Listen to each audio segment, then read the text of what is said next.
দেশের ক্রিকেটের এক সময়ের সুপারস্টার ছিলেন মোহাম্মদ আশরাফুল। টেস্টে সর্বকনিষ্ঠ ক্রিকেটার হিসেবে সেঞ্চুরি রেকর্ড গড়েন তিনি।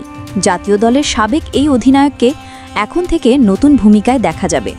ক্রিকেট থেকে অবসরের পর কোচিং পেশায় জড়িয়ে যান আশরাফুল। দেশের সবচেয়ে জনপ্রিয় ফ্র্যাঞ্চাইজি লিগ বিপিএলে রংপুর রাইডার্সে কাজ করেন তিনি। এবার আসন্ন এনসিএলেও কোচ হিসেবে দেখা যাবে তাকে। বরিশাল বিভাগের কোচ হিসেবে কাজ করবেন সাবেক এই ক্রিকেটার। টুর্নামেন্ট কমিটির চেয়ারম্যান আকরাম খান গণমাধ্যমকে বলেন, বরিশাল দলকে নিয়ে আমরা সত্যিই ভাবছি। আপনারা জেনে খুশি হবেন, আমাদের সেরা ক্রিকেটারদের একজন আশরাফুল। ওকে আমরা কোচ হিসেবে নিয়েছি। সে নিজেও ওই আগ্রহ দেখিয়েছে। সে বলেছে কোচ হতে চায়। যেহেতু সে বরিশালে 2 বছর খেলেছে, তাকে আমরা সেখানে কোচ হিসেবে নেওয়ার পরিকল্পনা করেছি।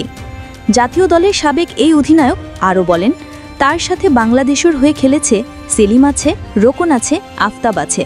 ওদের সাথেও আমরা আলাপ আলোচনা করব। ওরা যদি ফ্রি থাকে, আগ্রহী থাকে, ছোট ছোট যে টুর্নামেন্টগুলো হচ্ছে, ন্যাশনাল লিগ হচ্ছে, এখানে ইনভলভ করব। ওদের থেকে আমাদের ক্রিকেটাররা উপকৃত হবে। আকরাম খান বলেন, এবার আমরা চট্টগ্রামে রিজিওনাল একটা টি20 করছি, যেটা আগস্টে 27 তারিখ শুরু হবে। আমার বিভাগে 11টা জেলা আছে, ওরা খেলবে। 2 টিমটা ভালো ক্রিকেটারও যদি পায় ওই টুর্নামেন্ট থেকে, ওরা কিন্তু জাতীয় পর্যায়ে চট্টগ্রামের হয়েও খেলতে পারবে।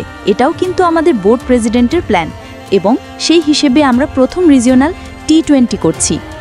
ASBD24 সত্য প্রকাশে অপসীম। চ্যানেলটি সাবস্ক্রাইব করুন।